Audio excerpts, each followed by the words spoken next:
This is the writer Andreas Steinhöfel's neighborhood in Berlin, a school and the apartment building he lives in.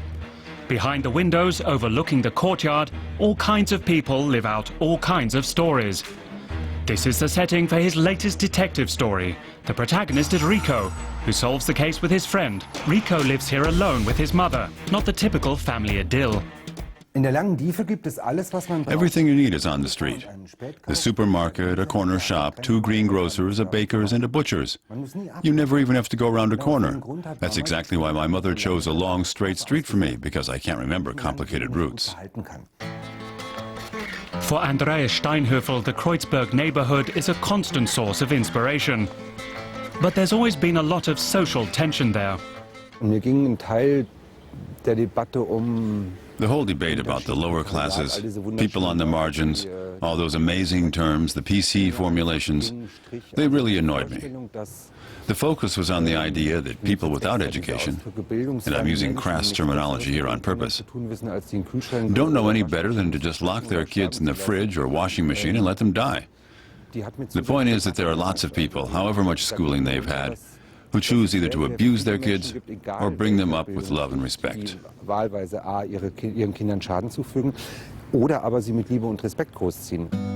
Steinhöfel's most ambitious book so far is Center of the World.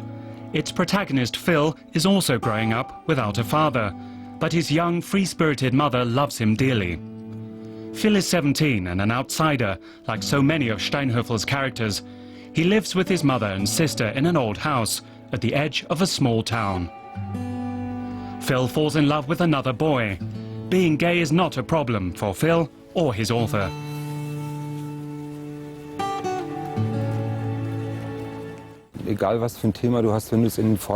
Whatever the subject, if you place it in the foreground, examine it from all sides, put it under the spotlight, and tell the reader, look at this, then of course it becomes a problem. But if it's just there as a given, then it doesn't.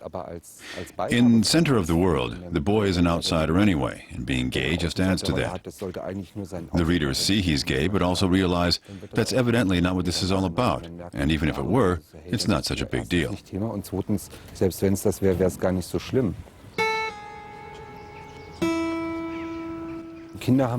Children look at things differently, not like teenagers or grown-ups. The issue is not charged with them. If you tell them, these 2 men are a couple, they'll accept it as normal, okay. Until somebody comes along and says, oh, that is gross, yuck. That's when it becomes a problem. Steinhöfel's heroes, both young and old, usually find support and friendship in strong women.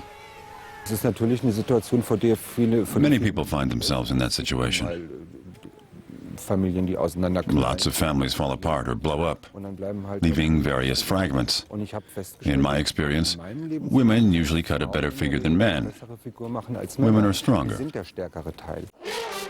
Steinhöfel has won many prizes for his books. They have been translated into 13 languages and sold millions of copies. 2 have been made into films. At the moment, he's working on his 15th.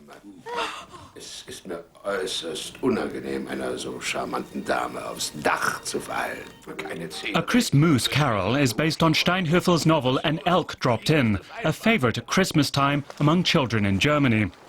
Still, Steinhöfel is not as widely known as he should be, because children's literature is not always held in high esteem by critics in the arts world.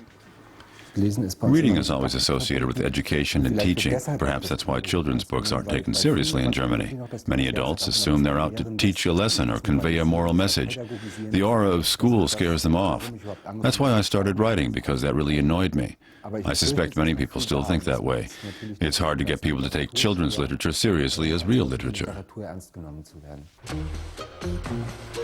However, now that Steinhöfel has received the Erich Kästner Prize for literature, the critics and snobs might look at his oeuvre and genre in a new light.